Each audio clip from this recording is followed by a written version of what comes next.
The room was made of glass and light, and every reflection in it told the same story. Power belonged to him. Adrian Whitmore stood at the center of the rooftop gala. Manhattan stretched beneath his feet like something he owned, the city lights folding into the polished black of his shoes, the low hum of conversations dissolving whenever his name passed through the air.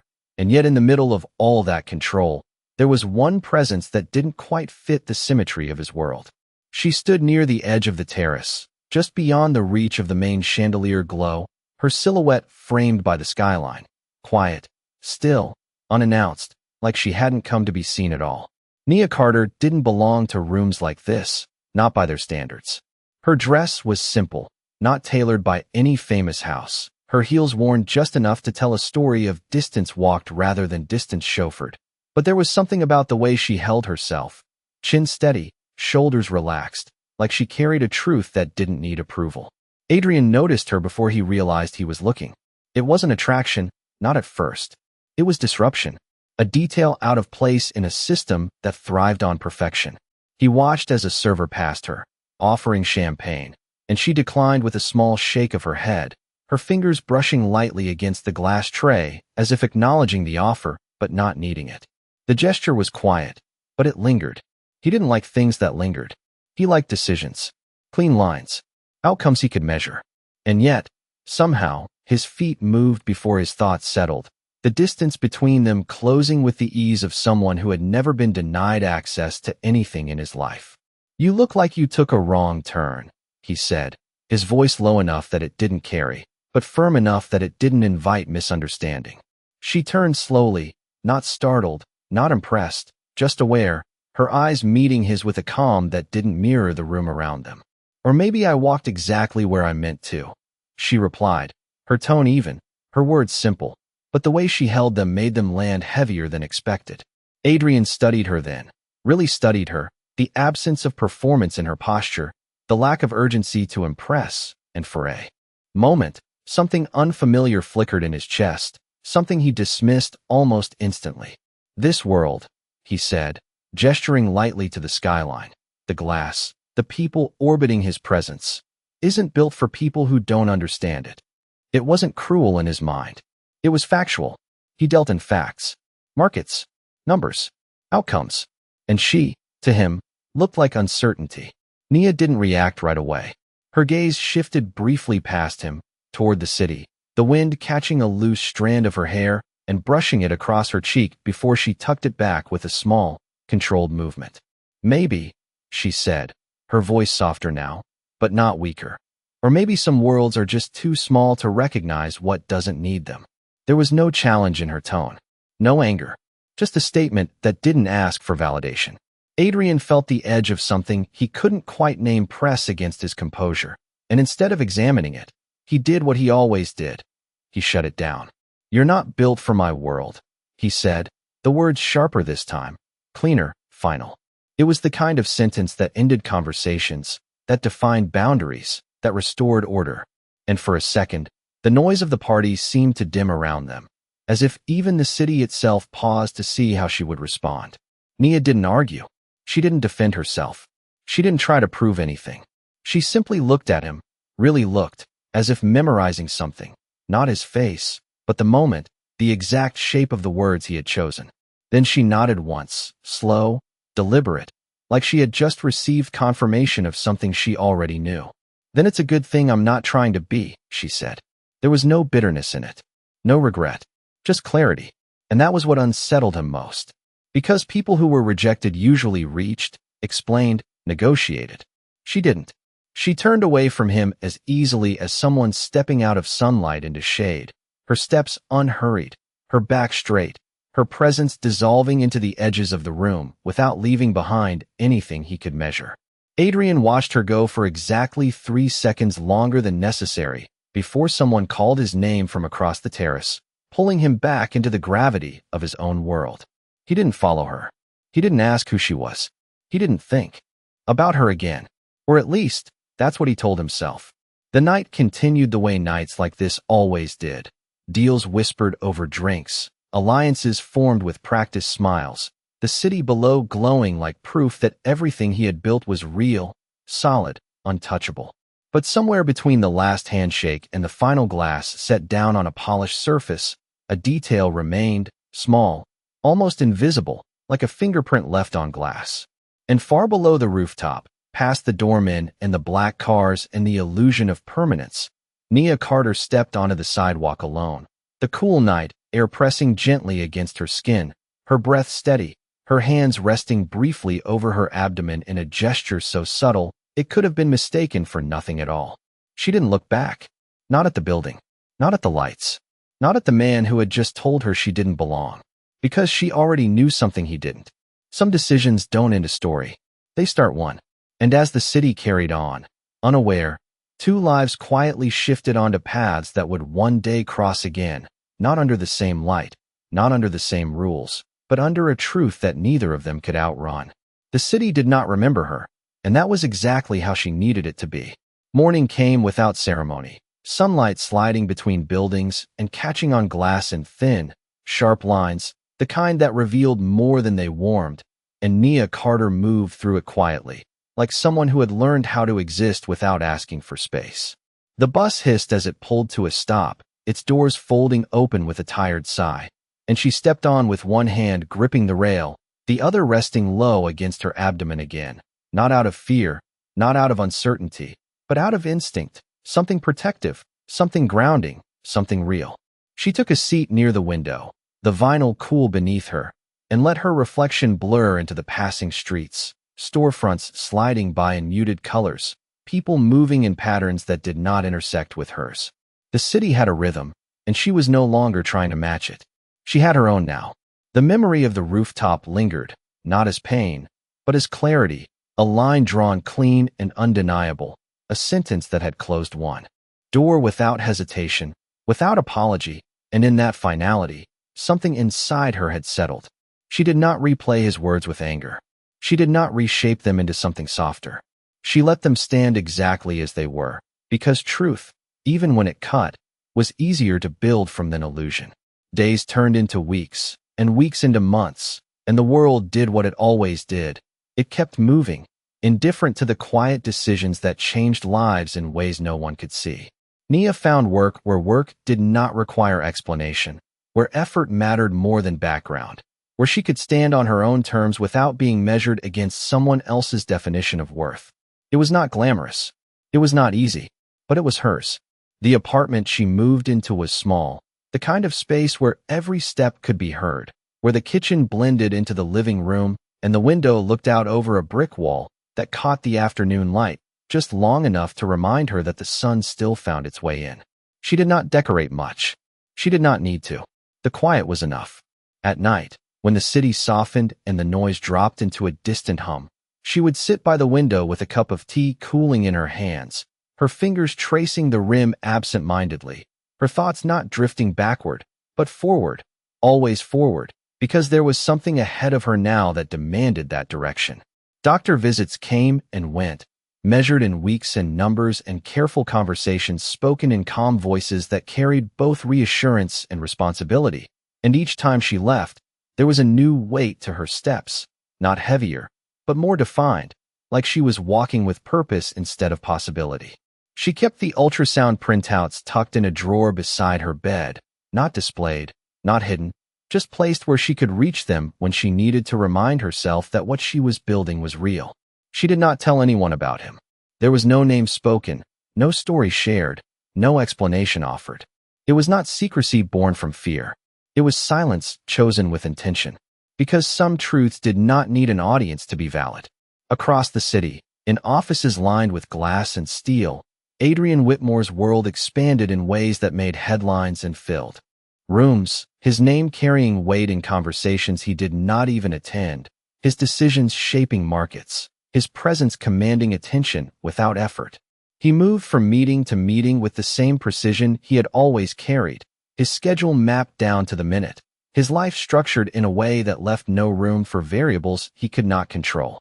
Success came in measurable forms for him, numbers that climbed, deals that closed, influence that grew. And yet there were moments, brief and uninvited, where something slipped through the structure, something quiet, something he could not quantify. It would come in the pause between conversations, in the reflection caught in a glass wall, in the way a sentence would surface without warning. "You are not built for my world." And for a fraction of a second, it would feel less like a statement and more like a question he had not intended to ask. He dismissed it every time. There was no room for doubt in the life he had built, no space for reconsideration. And yet, the mind had a way of holding onto what it did not fully understand, storing it in places that did not reveal themselves until later. Seasons shifted. The air changed. Time moved forward the way it always does, steady and indifferent, carrying both of them further from that rooftop and closer to something neither of them could yet see. Nia adjusted with each change, her body adapting, her movements slower but more deliberate, her world narrowing in some ways and expanding in others, centered now around something that did not exist before that night, something that grew quietly, steadily, without needing recognition from anyone but her. She learned to listen to herself differently, to trust the instincts that surfaced without explanation, to make decisions not based on what was expected, but on what was right for the life she was now responsible for beyond her own. There were difficult days, moments where exhaustion pressed in and the future felt too wide to measure, but she did not collapse under them. She moved through them, one step at a time, the same way she had walked away from that rooftop, steady, composed, certain in a way that did not need to be loud to be strong. And somewhere in the distance between their separate worlds, something invisible continued to take shape, something that would not announce itself with noise or force, something that would arrive not as interruption, but as inevitability. Because choices, once made, do not disappear. They wait, they grow, and when the time is right, they return, not to repeat the past, but to redefine what comes next. The first cry did not echo far, but it changed everything. It was early morning when the room filled with that sound, soft at first, then certain, the kind of sound that did not ask permission to exist, that did not care about timing or readiness or whether the world outside was prepared to receive it. And Nia Carter closed her eyes for a brief second as she held him for the first time, not overwhelmed, not undone, but anchored in a way she had never felt before, like something inside her had finally found its center. The hospital room was small, the light pale and filtered through thin curtains, the quiet broken only by the steady hum of machines and the gentle movement of nurses passing through the hallway. And in that contained space, a new life began without spectacle, without announcement, without anyone standing at the edge of a glass rooftop deciding whether it belonged. She looked down at him, his features still soft, still forming, his tiny hand curling instinctively around her finger, and there was a moment, just a moment, where the world outside fell completely silent, where there were no expectations, no past decisions, no voices telling her where she did or did not fit. Only this, only him, only the undeniable truth that something real had come from a moment that had once been dismissed. She did not name him right away. She waited, not out of hesitation, but out of care, because names carried weight, and she wanted his to hold meaning that was not defined by absence, not shaped by rejection, but built from something stronger. When she finally spoke it, it was quiet, almost like a promise spoken more to herself than to anyone else. "Noah," she said, the words settling into the room with a calm certainty, and somehow it fit, not because it erased what had come before, but because it gave direction to what would come next. Days blurred into nights, and nights into mornings, the rhythm of her life reshaped entirely around his needs, his cries, his breathing, the small, steady rise and fall of his chest as he slept beside her. And with every passing hour, she adjusted, learned, adapted, not perfectly, not without exhaustion, but with a consistency that did not break under pressure. There were moments when the silence felt heavy, when the weight of doing it alone pressed against her shoulders, but she did not let it define her. She moved through it the same way she had moved through everything else, with quiet determination, with a focus that did not require recognition to be real. She worked when she could, rested when she had to, and built a life around Noah that was simple, but steady, a foundation that did not rely on anyone who had chosen not to stand on it. Across the city, Adrian Whitmore signed another deal that morning, his pen gliding across paper with the same precision it always had, his expression unchanged, his posture controlled, the room around him filled with voices that mirrored his language, his priorities, his understanding of success. And when the meeting ended, there was a round of acknowledgments, nods, subtle expressions of approval that reinforced the structure he had built, the world that had always made sense to him.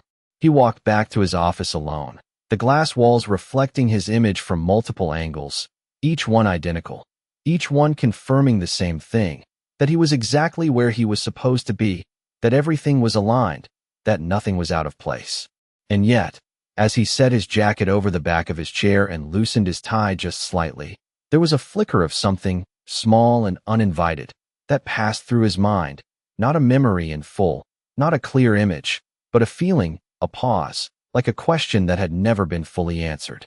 He dismissed it quickly, turning his attention to the next set of numbers, the next projection, the next decision that required his focus, because in his world, anything that could not be measured did not deserve space. Time moved forward, carrying both of them into lives that no longer resembled the night they had once shared a single moment of truth. Noah grew, not all at once, not in dramatic leaps, but in small, consistent changes that marked the passing of days, the stretching of limbs, the sharpening of features, the quiet development of a personality. That began to show itself in the way he looked at the world, curious, observant, steady. His eyes, even as a toddler, held a kind of focus that felt older than his years, a depth that Nia noticed but did not question, because she understood something about him that no one else did, something that did not need explanation, something that simply was. She spoke to him often, not in grand declarations, not in rehearsed lessons, but in the quiet, everyday language of care, of guidance, of presence, telling him about the world not as something to conquer, but as something to understand, to move through with awareness, with strength that did not need to be loud to be unshakable. They walked together through streets that did not recognize them, through parks where children played without knowing the weight of the stories that surrounded them, through grocery aisles and bus stops and quiet corners of the city that held no memory of the life Adrian Whitmore continued to build just miles away. And yet, even in that separation, something connected them, not in a visible way, not in a way that could be tracked or measured, but in the simple, undeniable fact that choices do not disappear just because they are ignored. They continue. They grow. They take shape in ways that cannot be predicted. And as Noah reached for his mother's hand with a grip that was both small and certain, as Nia looked down at him with a calm that had replaced everything she had once questioned, the future did not feel uncertain. It felt inevitable, because somewhere ahead, beyond the distance they had created, beyond the silence that had been chosen, beyond the years that would continue to pass, there was a moment waiting, a moment that would not ask whether they were ready, a moment that would not care about the world Adrian had built or the one Nia had rebuilt, a moment that would arrive with the same quiet certainty as Noah's first breath, and when it did, nothing would remain untouched. 6 years did not arrive with noise, but with layers, built slowly in the quiet spaces between ordinary days, until one morning the mirror reflected a woman who no longer resembled the one who had once stood beneath glass in judgment, and Nia Carter paused for just a second as she adjusted the sleeve of her coat, not to admire herself, not to question, but to acknowledge the distance she had traveled without ever turning it into a performance. The apartment had changed, not in size, but in feeling, filled now with the presence of another life that moved freely through it, leaving small traces everywhere, a toy car near the couch, a book left open on the kitchen table, a pair of sneakers by the door that were slightly too worn at the edges because they had been used fully, not carefully preserved. Noah stood near the window, his small frame outlined by morning light, his attention fixed on something outside, something only he could see in that moment. And when he turned, there was a steadiness in his gaze that felt familiar in a way that Nia never spoke about out loud. "Are we going to be late?" he asked, his voice clear, his words measured in a way that often made people pause when they heard him speak, because there was a quiet confidence in it that did not match his age. "We are right on time," she replied, her tone calm, her movements unhurried as she reached for her bag, checking it once, then again, not out of anxiety, but out of habit, the kind that comes from knowing that preparation is a form of care. Outside, the city carried on the way it always did, Traffic moving in steady patterns, people walking with purpose, conversations blending into a low hum that filled the air without demanding attention. And as they stepped onto the sidewalk, Nia took Noah's hand, his fingers wrapping around hers with a grip that was both small and certain, a connection that did not need to be reinforced because it had never been questioned. They walked toward the bus stop the way they had walked 100 times before, not rushed, not delayed, just present, moving through a world that had not made space for them, but had not stopped them either.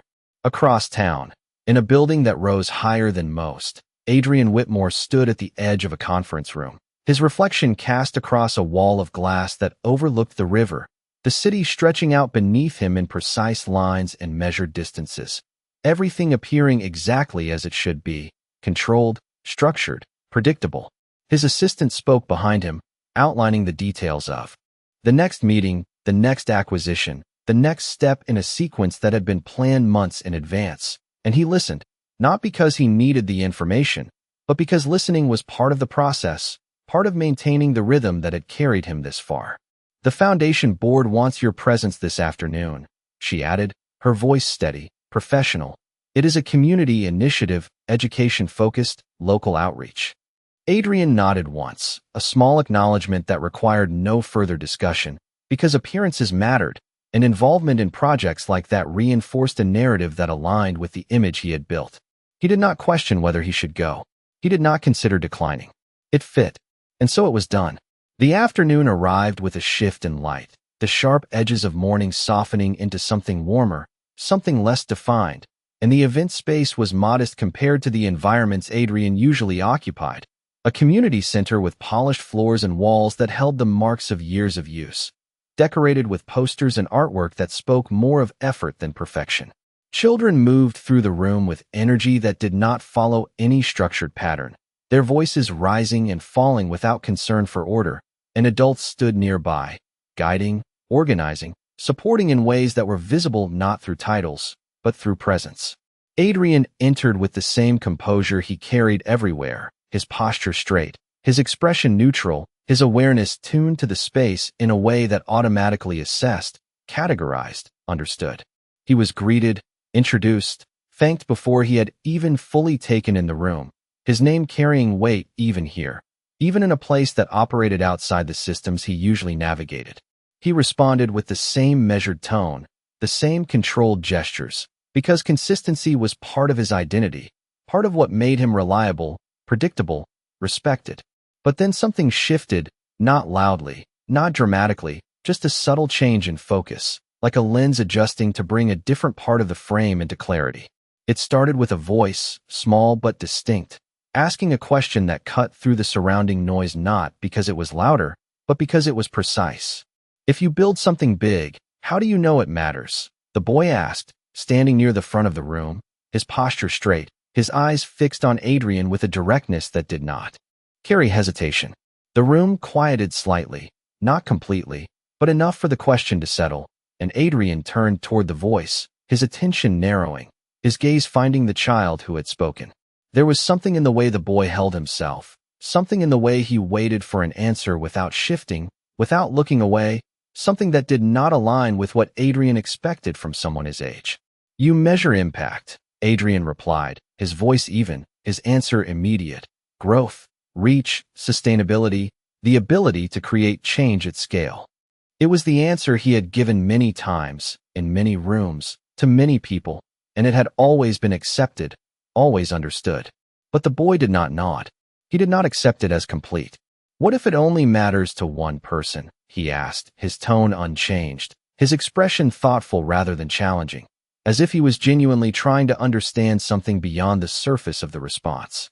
Adrian paused, not visibly, not in a way that anyone else in the room would register, but internally, something shifted again, a fraction of a second where the answer he had ready did not feel sufficient.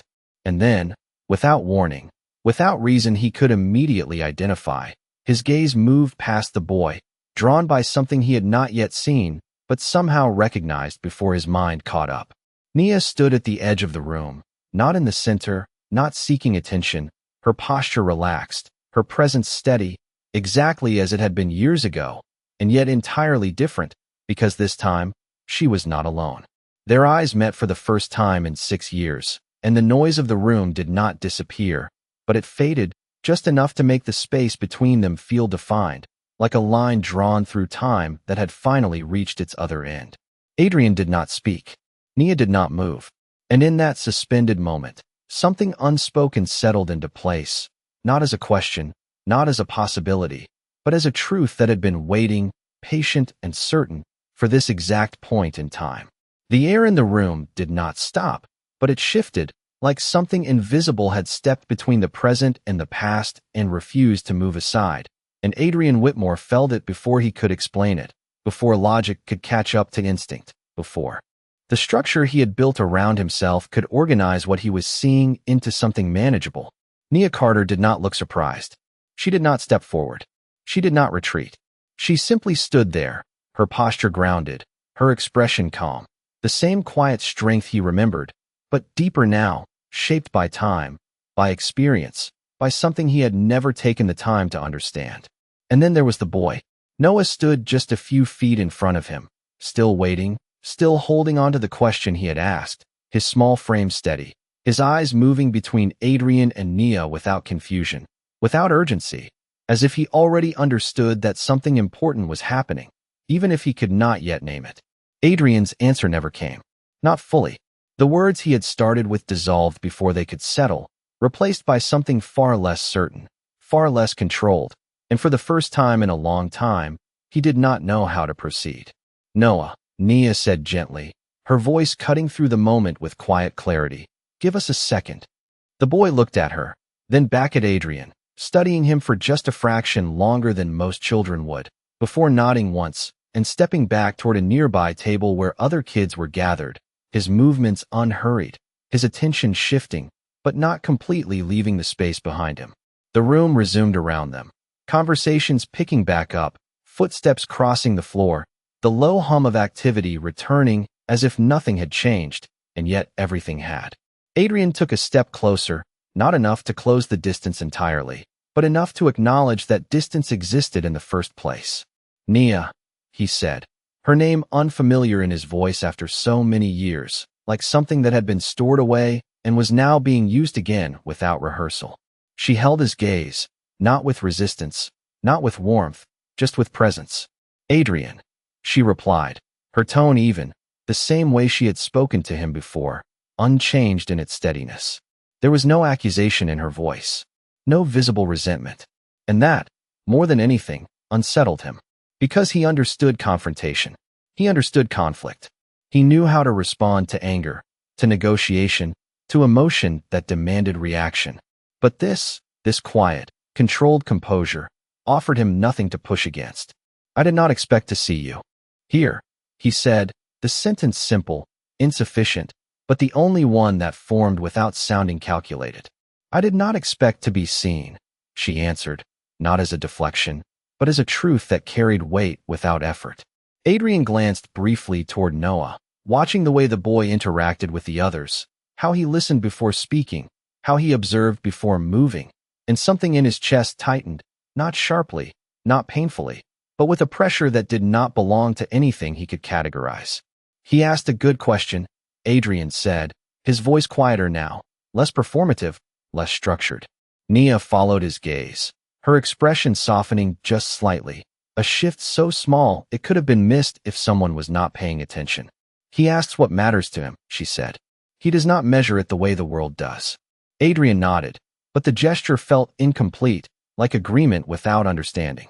There was a pause then, not empty, but full, carrying the weight of everything that had not been said, everything that had been left behind, everything that now stood between them without needing to be named. Is he? Adrian began, and stopped, the rest of the sentence catching somewhere between intention and consequence. Nia did not rush to fill the silence. She let it sit, let it exist, let him choose whether he would step into it or away from it. Adrian tried again, his voice lower, more deliberate. Is he mine? The words were not loud. They did not need to be. They landed with a clarity that did not require repetition. Nia did not look away. She did not hesitate. You left before you knew, she said, her voice steady, not cold, not emotional, just factual. the same way he had once spoken to her, but without the detachment that had defined his words back then. Adrian's breath slowed, not because he told it to, but because something inside him had shifted out of rhythm, something that could not be corrected with a simple adjustment. He looked at Noah again, really looked this time, not as a child in a room, not as a question waiting for an answer, but as something connected to him in a way that bypassed logic entirely, something undeniable in the shape of his eyes, in the way he stood, in the quiet confidence that mirrored something Adrian had always believed was uniquely his own. "Why did you not tell me?" he asked, and even as the words left his mouth, they felt incomplete, because the question was not just about information, it was about absence, about choice, about everything that had followed that one sentence he had spoken years ago without considering what it would erase. Nia's expression did not change, but there was a depth to her gaze now, something that held history without needing to recount it. "You made your decision," she said. "I made mine." There was no accusation in it, no attempt to make him feel anything, just truth, presented without decoration. Adrian exhaled slowly, his hand moving to rest briefly against the back of a chair beside him, not for support, but as if grounding himself in something physical might help him process something that refused to be contained. "And now," he said, not finishing the thought, because he did not yet know what now meant. Nia glanced toward Noah, watching him laugh softly at something another child had said, his shoulders relaxing, his presence fully engaged in the moment, unaware of the shift that had just taken place, unaware of the way his existence had just redefined the structure of a man's entire world. "Now," she repeated quietly, "we keep moving forward." Adrian looked at her then, really looked, seeing not the woman he had dismissed, not the figure that had once stood outside his understanding of value, but someone who had built something real without him, someone who had taken a moment he had reduced to a decision and turned it into a life that did not need his validation to exist.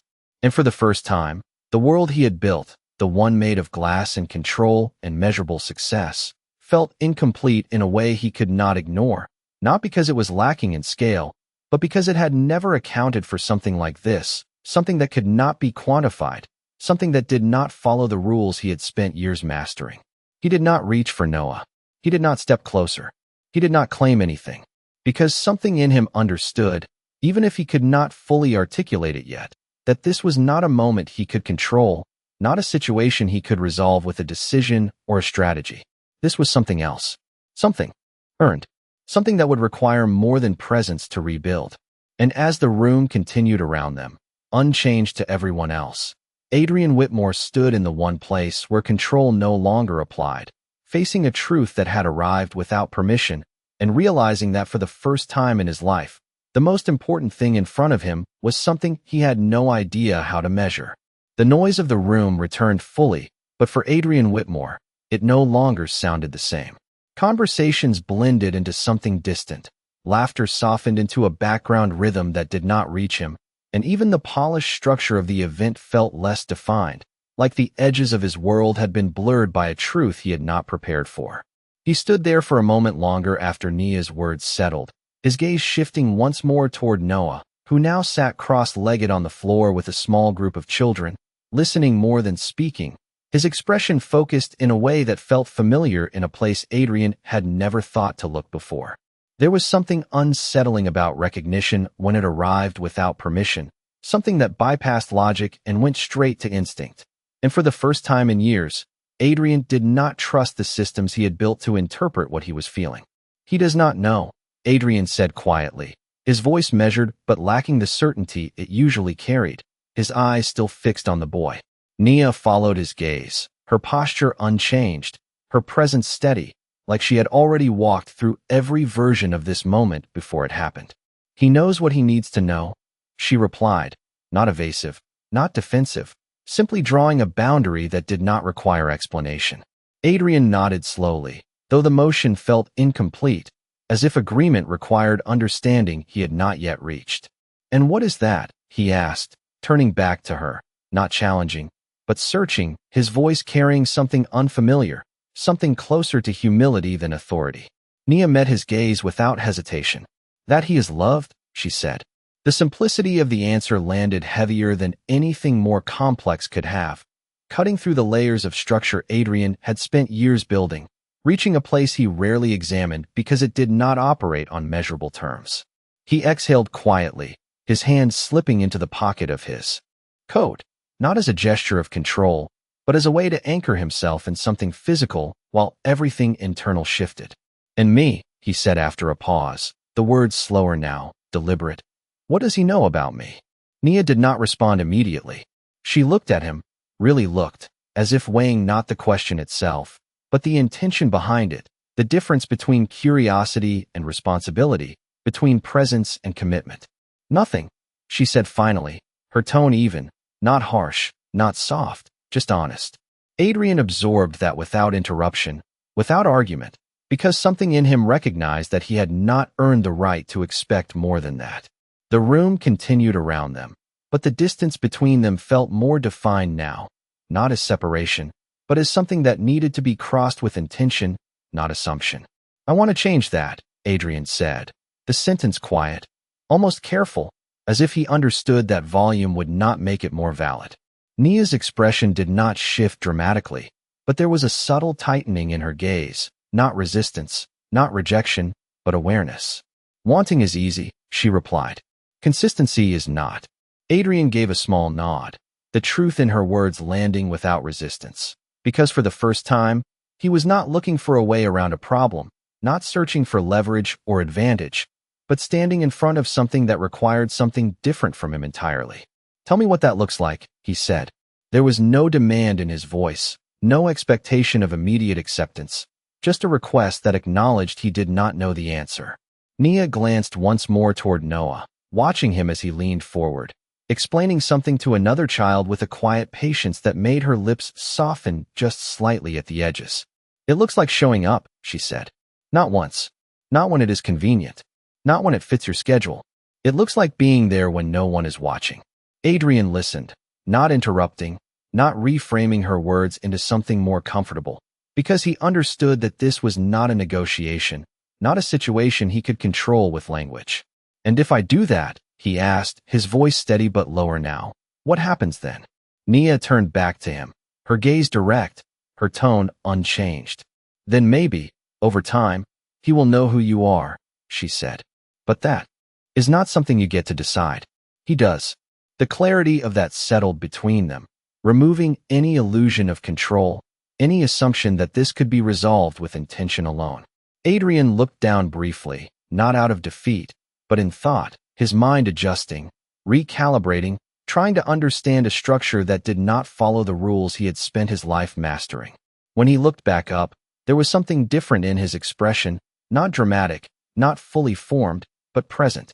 "I will be here next week," he said, not as a promise meant to impress, but as a starting point, something small, something tangible. Nia held his gaze for a moment longer, searching for something beneath the words, something that could not be performed, something that could not be fabricated. Whatever she saw, she did not question it out loud. She simply nodded once, not in agreement, not in approval, but in acknowledgement. Across the room, Noah looked up briefly, his eyes finding Adrian again, not with recognition, not with familiarity, but with the same quiet curiosity he had shown before, as if he was observing something that had not yet revealed its meaning. Adrian did not look away this time. He held the boy's gaze for a second longer than necessary, something unspoken passing between them, not understood, not defined, but real. And in that moment, the world Adrian Whitmore had built did not collapse, it did not shatter, it did not lose its value, but it shifted, just enough to reveal something it had never accounted for, something that could not be measured, something that would require more than success to understand. Because for the first time, the future in front of him was not a projection he could control, but a path he would have to earn, step by step, without certainty, without guarantee, guided not by power, but by presence. And as he stood there, no longer at the center of a room designed for him, but at the edge of something entirely different, he understood one thing with a clarity that did not need explanation, that this time, walking away was not an option. The week did not slow down for him, but it no longer moved the same way.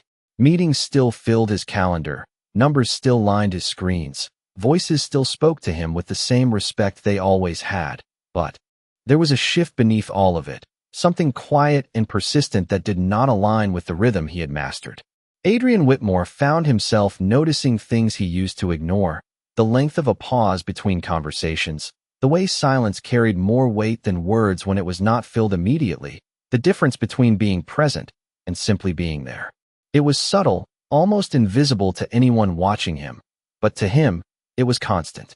The memory of that room, of that question, of that small voice asking something that had no place in his structured world, stayed with him in a way nothing else had in years. And for the first time, he did not push it aside. He let it stay. The following week arrived without announcement, just another line on a calendar, another block of time that could have been filled with anything else. But he had made a decision, and unlike most decisions he had made before, this one was not about gain, not about strategy, not about outcome. It was about showing up.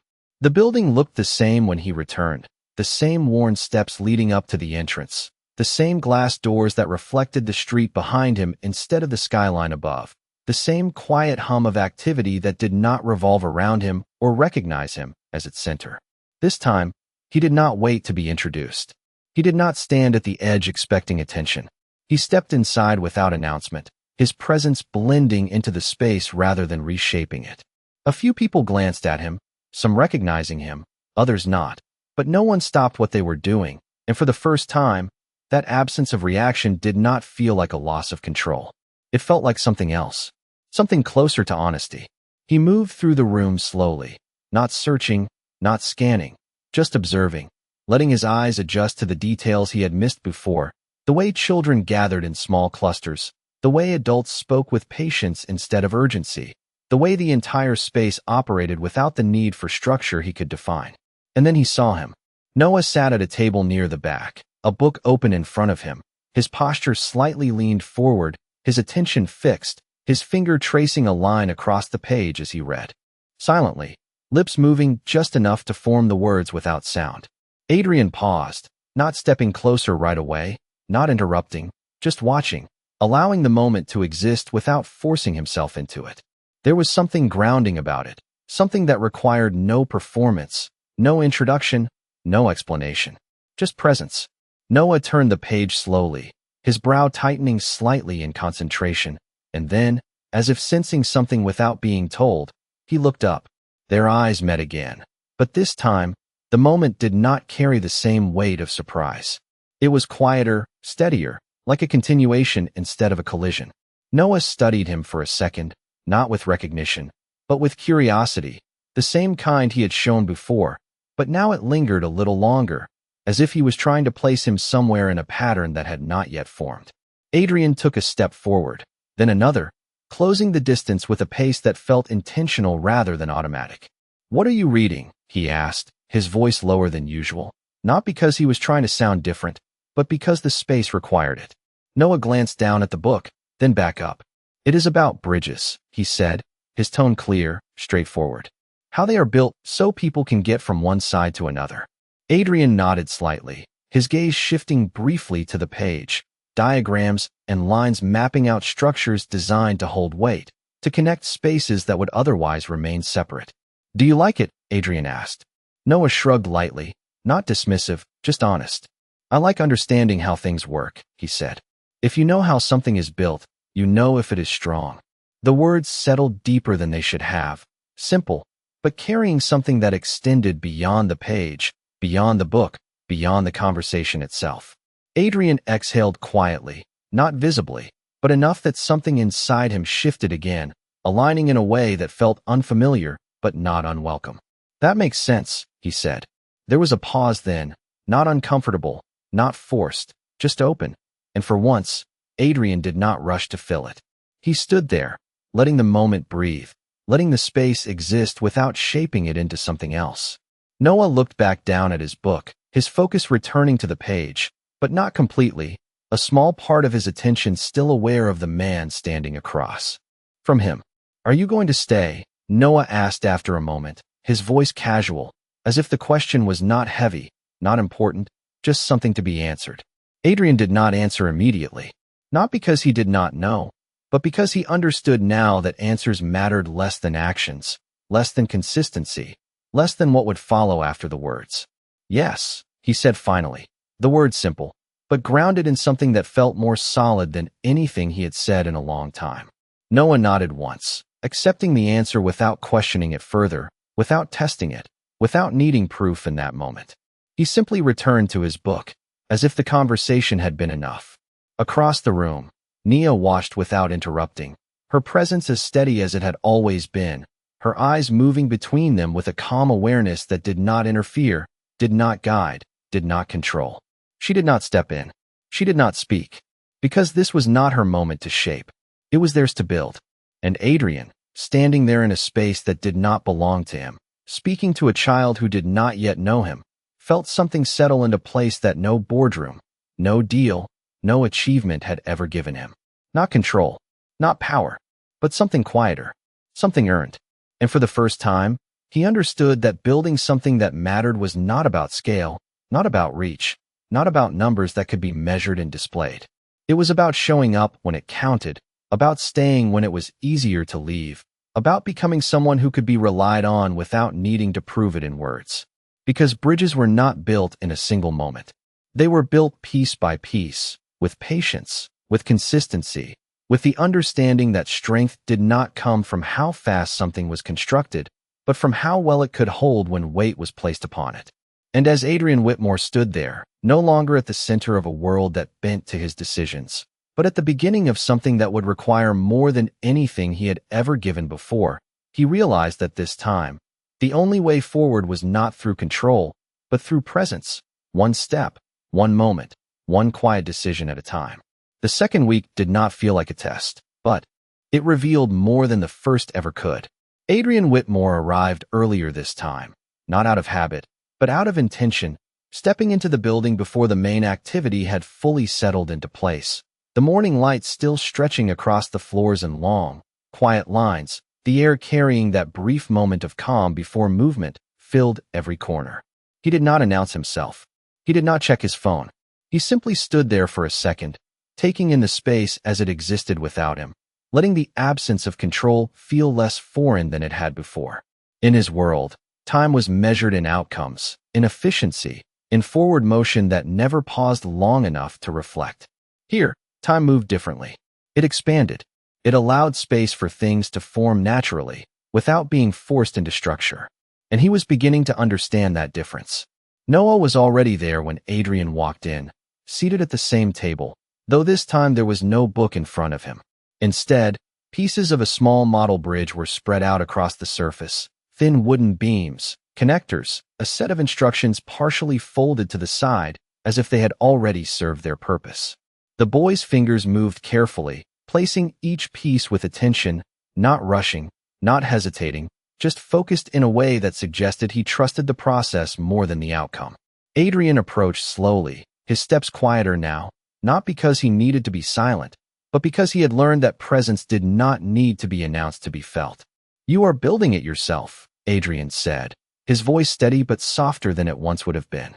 Noah looked up briefly, then back down at the structure in front of him. "The instructions help at first," he said, "but if you only follow them, you do not really understand it." Adrian nodded slightly, the words settling into him in a way that felt less like a lesson and more like a mirror. "So you change it?" Adrian asked. Noah adjusted a small beam, pressing it into place before answering. "I make sure it works," he said simply. There was no need to explain further. The statement carried its own clarity. Adrian pulled out a chair across from him and sat, not as a figure of authority, not as someone overseeing, but as someone willing to be present without taking control. He watched for a moment, observing the precision in Noah's movements, the way he tested each connection before moving on, the way he paused when something did not align, not forcing it, just adjusting until it did. "Can I help?" Adrian asked after a moment, the question genuine, without expectation. Noah looked up, studying him for a second, not suspicious, not fully trusting, just evaluating. Then he slid one of the small pieces across the table. "Hold this steady," he said.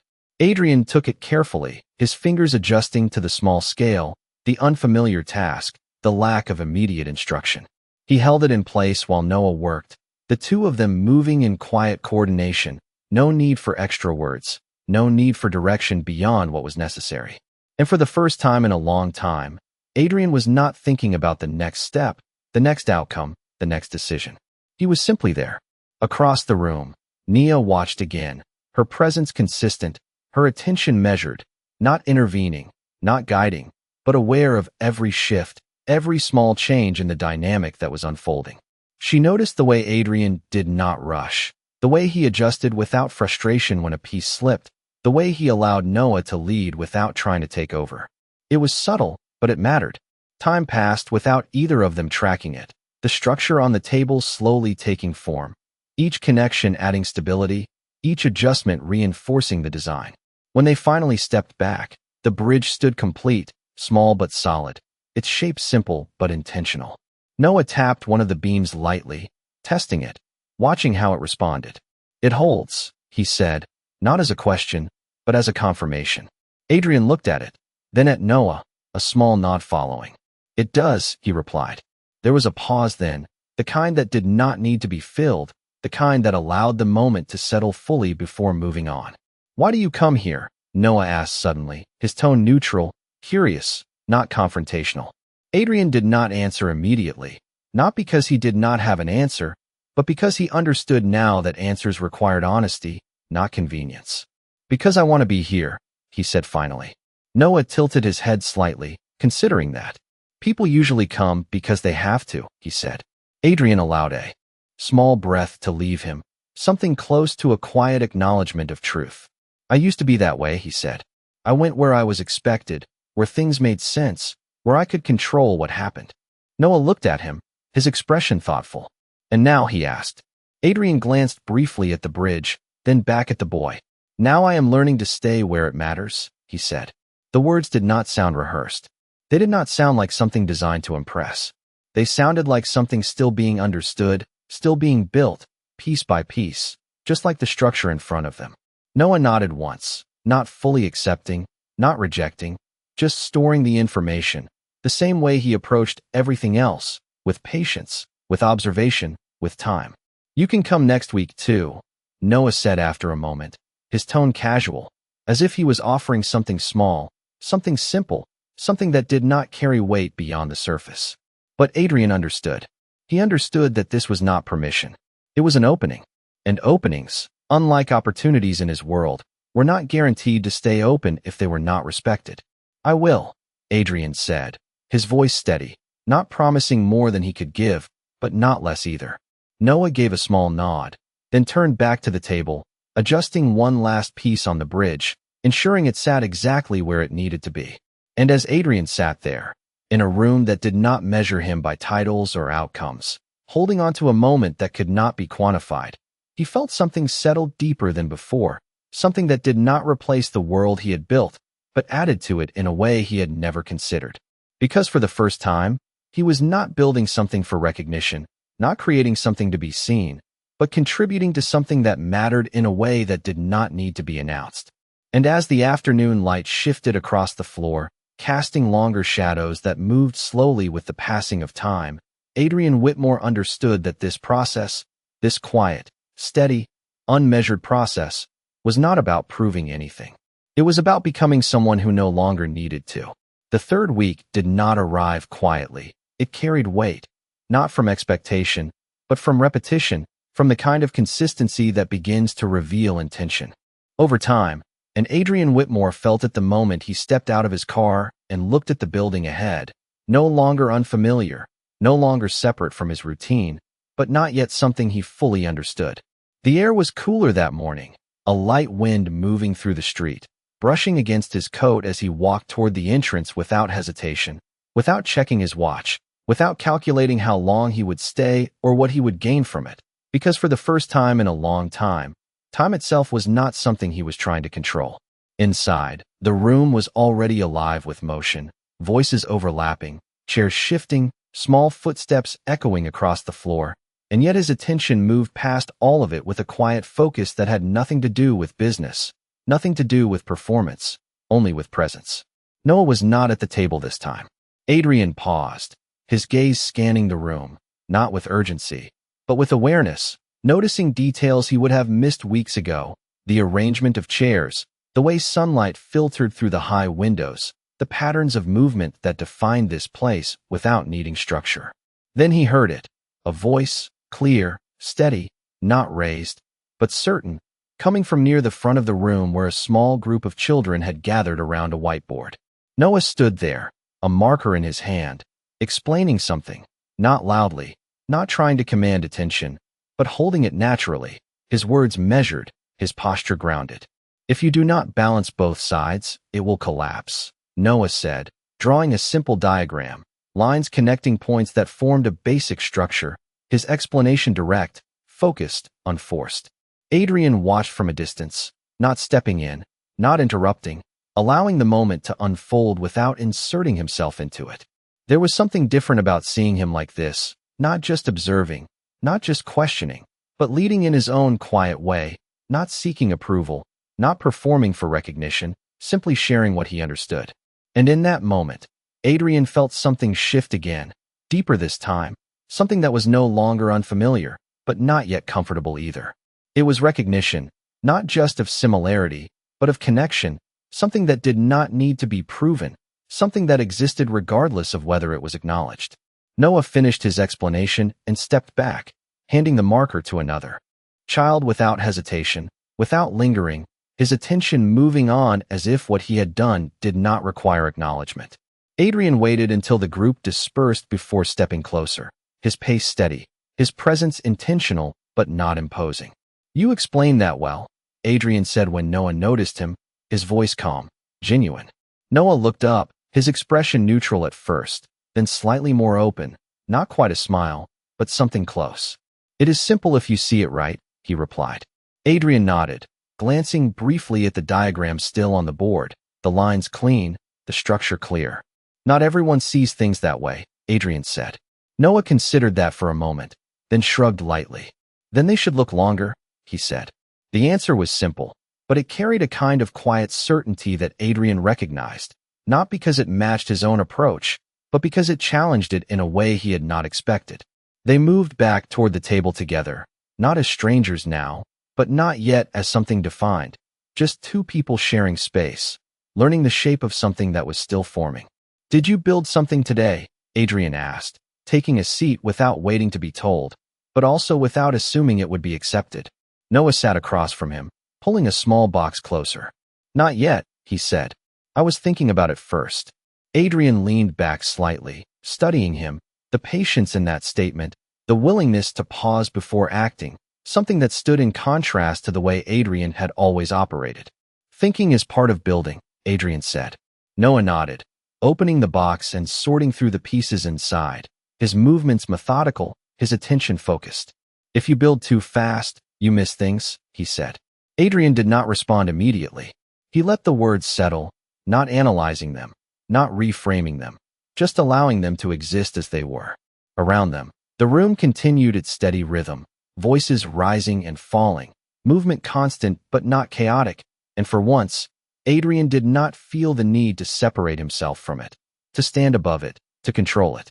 He was part of it, not as a leader, not as a figure of authority, but as someone learning how to exist within it without reshaping it to fit his understanding. Across the room, Nia watched again, her presence unchanged, her gaze steady, but there was something different now, something quieter, less guarded, not because trust had been given, but because something had been shown, something consistent enough to be acknowledged. She did not approach. She did not interrupt. She allowed the space to hold its own meaning, because she understood that what was happening could not be forced, could not be accelerated, could only be built over time, piece by piece, the same way everything else in her life had been rebuilt. "Are you busy when you are not here?" Noah asked suddenly, his eyes still on the pieces in front of him, his tone casual, but the question carrying more weight than it appeared. Adrian considered it, not dismissing it, not simplifying it. "Yes," he said, "I have a lot of responsibilities." Noah nodded slightly, fitting two pieces together, testing the connection before moving on. "Do they matter?" he asked. Adrian paused, the question landing differently now than it would have weeks ago, no longer something he could answer with numbers, with outcomes, with measurable impact. "Some of them do," he said slowly. Noah looked up then, his gaze steady. "And this?" he asked, gesturing slightly around them, Does this matter? Adrian did not look away. He did not hesitate. Yes, he said. The word was simple, but it carried something more now, something that had been built over the past weeks, something that had not existed before. Noah held his gaze for a second longer, then nodded once, accepting the answer, not because it was spoken, but because it felt consistent with what he had observed. And as they sat there, the pieces of another structure beginning to take shape between them, Adrian Whitmore understood that this was not a moment he could define, not a situation he could control, but a process he would have to continue, one that would not reward him immediately, one that would not guarantee an outcome, but one that mattered in a way he was only beginning to understand. Because for the first time, he was not building something to be seen. He was building something to be real. The fourth week did not test his schedule, it tested his priorities, and for the first time in years, Adrian Whitmore allowed something to move ahead of everything else without calculating what it would cost him. The morning had started the same way it always did, a line of meetings stacked with precision, voices layered with expectation, decisions waiting for him to define them. But there had been a moment, brief and quiet, where he looked at his calendar and did something he had never done before. He moved things, not for urgency, not for profit, but for something that did not belong to either category. And that decision followed him now as he walked into the community center again, not early this time, not late, but exactly when he said he would be, the timing simple, but the consistency carrying weight that could not be measured. Inside, the energy was different, not louder, not more chaotic, but fuller, as if something had settled into rhythm, the kind of rhythm that only forms when people return, when presence becomes expected without being demanded. Noah was at the table again, but this time he was not alone. Two other children sitting across from him, watching as he adjusted another structure, this one more complex than the last, the beams angled differently, the connections layered, requiring more attention, more balance, more thought. Adrian paused for a moment before approaching, not because he was uncertain, but because he had learned that stepping into something already in motion required awareness, not interruption. "You are building something stronger," Adrian said as he reached the table, his voice steady, familiar now in a way it had not been before. Noah looked up, his expression calm, acknowledging him with a small nod before returning his attention to the structure. "It has to hold more weight," he said. Adrian sat down without hesitation, not waiting to be invited, but not assuming ownership of the space either, simply taking his place within it. "How do you know it will?" Adrian asked. Noah adjusted a beam carefully, pressing it into place before answering. "You test it," he said. "Not once, not quickly, but again and again until you know it will not break."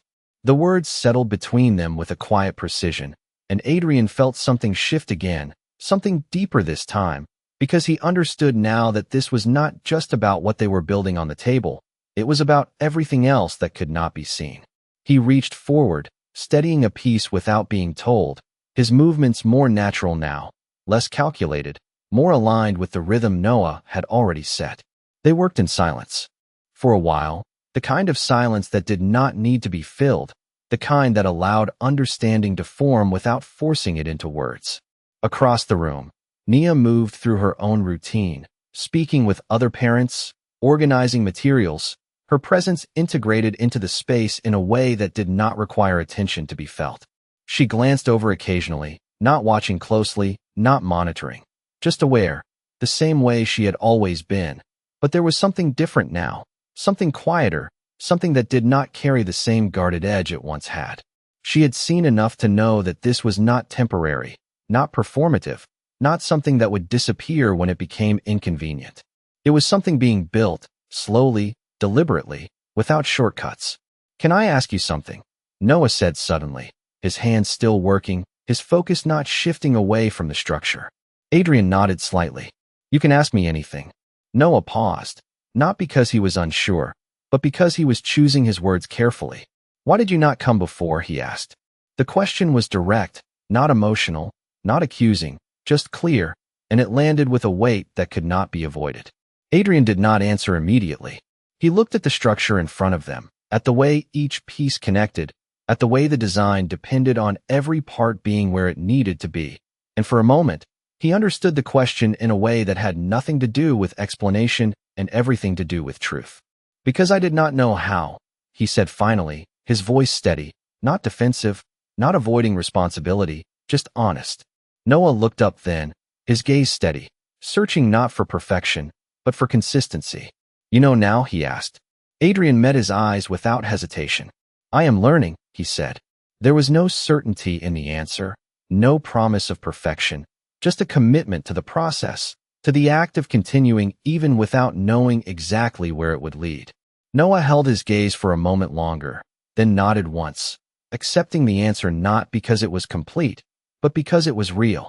That is how you build things, Noah said, returning his attention to the structure. Adrian allowed a small breath to leave him, something close to relief, not because the question had been easy, but because he had not avoided it, had not reshaped it into something more comfortable, had not defaulted to the kind of answer that would have satisfied anyone else without meaning anything at all. They continued working, the structure growing more complex, each piece requiring more attention, more care, more patience, and Adrian did not rush it, did not try to move ahead, did not attempt to take control. He followed the process, step by step, the same way Noah did, the same way he was beginning to understand that everything worth building required. It is ready, Noah said after a while, leaning back slightly, his hands still, his eyes scanning the structure one last time. Adrian looked at it, then reached out, pressing lightly on one side, testing the stability. It held. He pressed again, a little more firmly this time. It held again. It is strong, Adrian said. Noah nodded, a small, satisfied motion.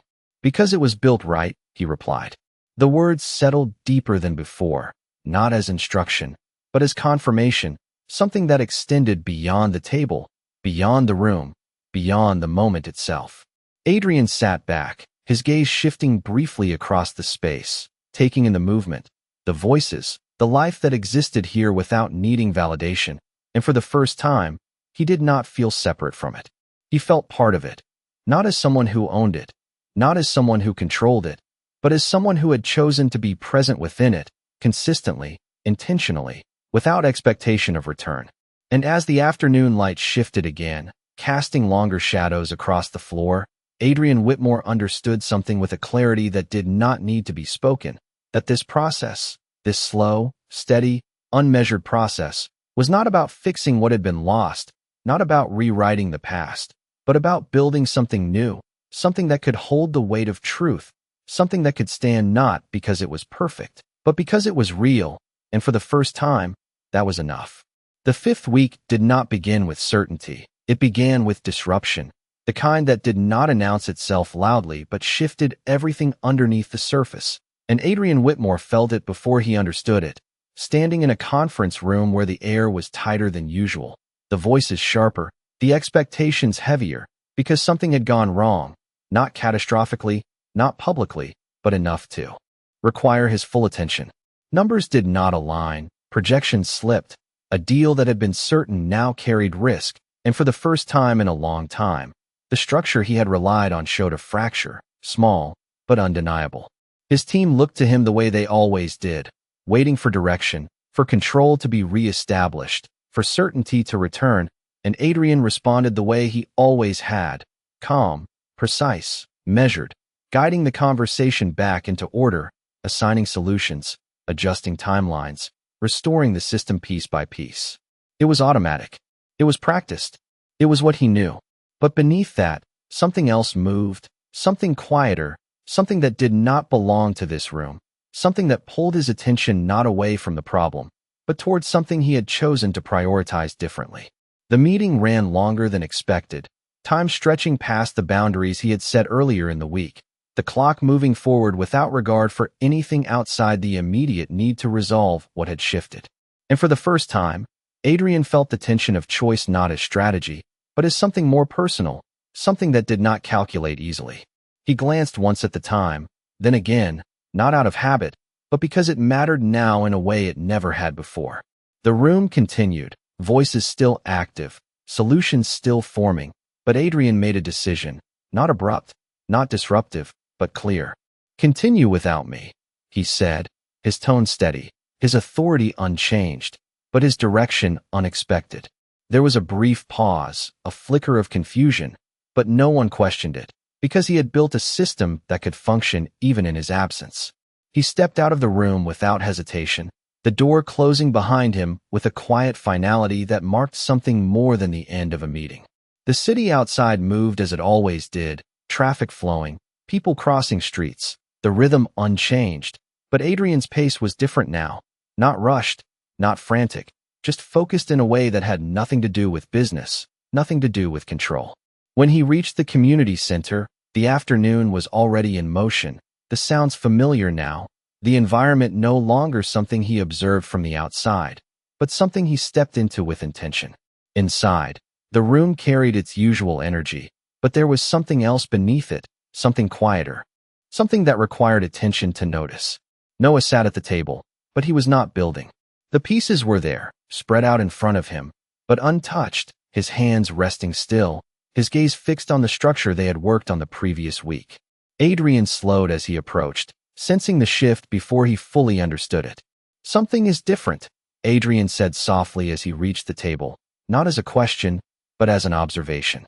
Noah did not look up right away. "It did not hold," he said after a moment, his voice calm, but carrying a weight that had not been there before. Adrian glanced at the structure, noticing the slight misalignment, the way one of the beams had shifted, small, almost unnoticeable unless you were looking closely, but enough to change the balance. "What happened?" Adrian asked. Noah finally looked up, his expression thoughtful, not frustrated, not upset, just focused. "I missed something," he said. "It looked right, but it was not strong enough." Adrian nodded slowly, taking in the words, the simplicity of the statement, the lack of blame, the absence of frustration. "That happens," Adrian said. Noah shook his head slightly. "It should not," he replied. Adrian sat down across from him, not reaching for the pieces, not trying to fix it immediately, just sitting in the moment, allowing the weight of it to exist without rushing to resolve it.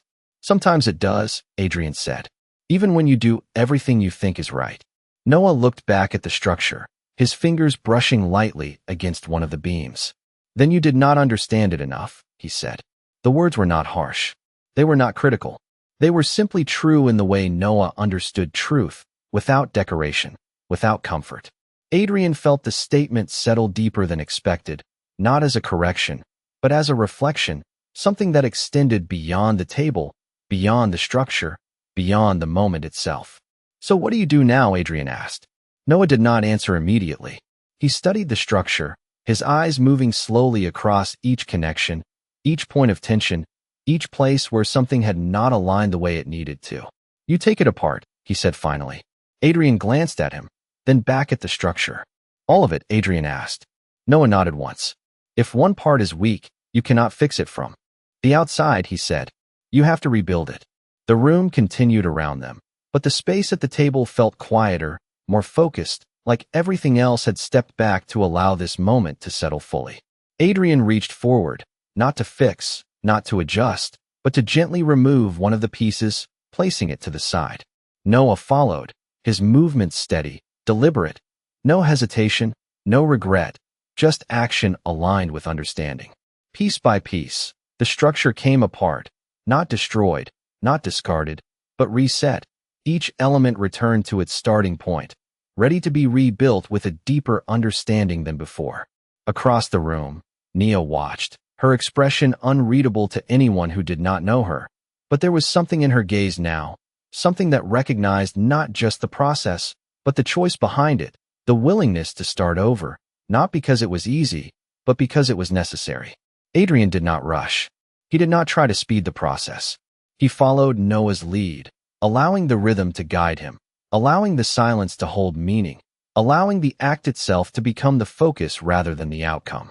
And as the last piece was set aside, the table cleared, the structure reduced to its simplest form, Adrian understood something with a clarity that did not need explanation, that building something real was not about avoiding failure, not about maintaining the appearance of strength, but about recognizing when something was not right and having the willingness to take it apart, to start again, to rebuild with more understanding than before.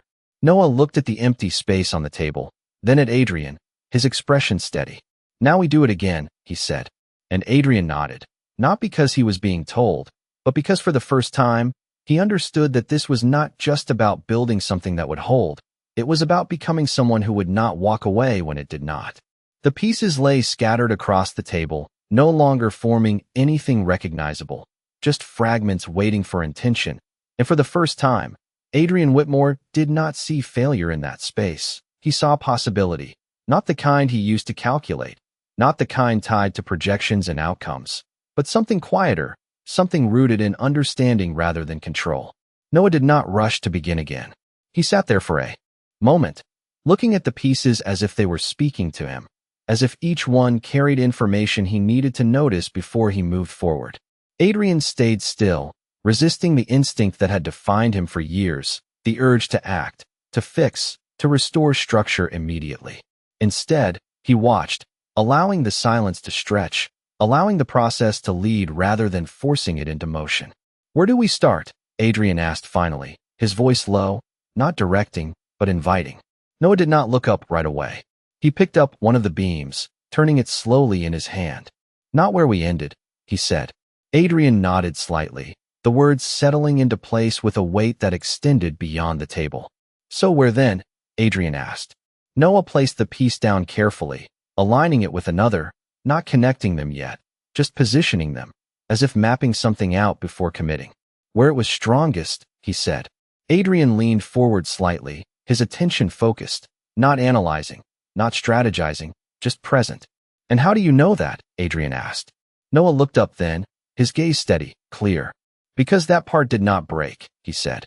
The simplicity of the answer carried a depth that Adrian felt immediately, not as instruction, but as truth, something that applied beyond what they were building, something that spoke to everything that had led them here.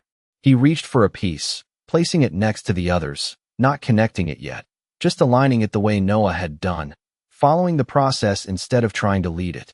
They worked slowly, more slowly than before, each movement deliberate, each connection tested before moving on, the structure forming again, but this time with a different awareness, a different pace, a different understanding.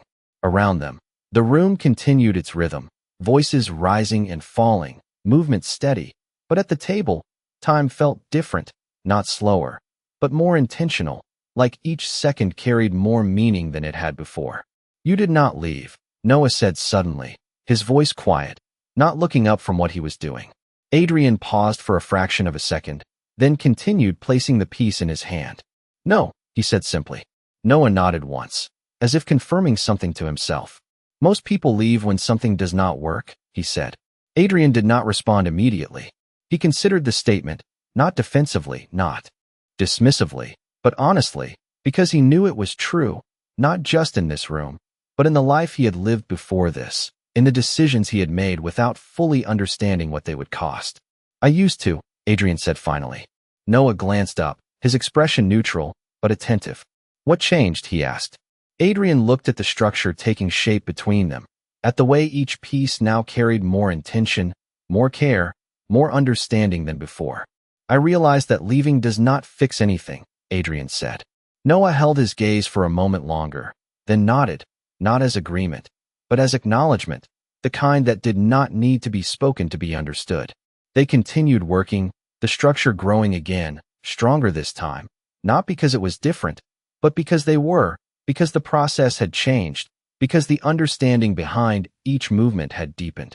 Across the room, Nia watched, her posture relaxed, her presence steady, but there was something in her eyes now, something that had not been there before, not quite trust, not yet, but something closer to it, something that recognized consistency not as performance, but as proof.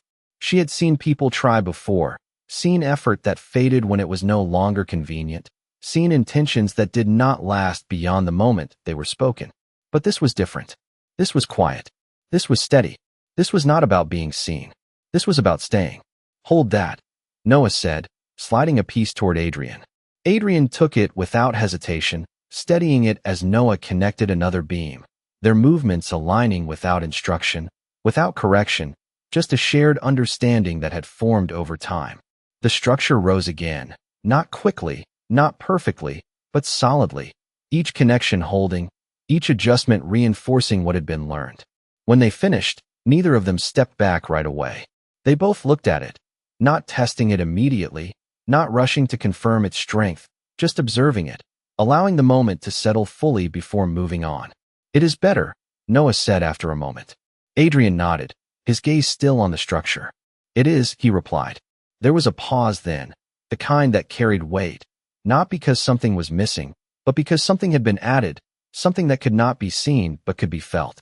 Noah reached out, pressing lightly against one side of the structure. It held. He pressed again, a little more firmly. It held again.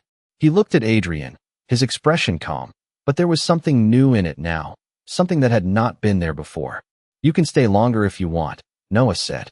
The words were simple, almost casual, but they carried meaning that extended far beyond the moment, beyond the room, beyond anything that could be measured or defined. Adrian met his gaze, not responding immediately, not because he did not know what to say, but because he understood that this was not about what he said, it was about what he would continue to do. "I will," he said finally, his voice steady, grounded in something that no longer needed to prove itself in words.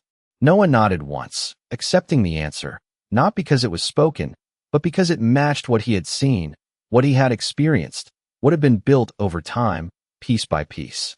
And as they sat there, the structure standing between them, not perfect, not unbreakable, but strong enough to hold, Adrian Whitmore understood something with a clarity that did not need explanation, that this was not about fixing the past, not about undoing what had already been done, but about building something new from what remained, something that could stand not because it was flawless, but because it was real, because it had been tested, because it had been rebuilt with intention, and, for the first time, that was not just enough, it was everything.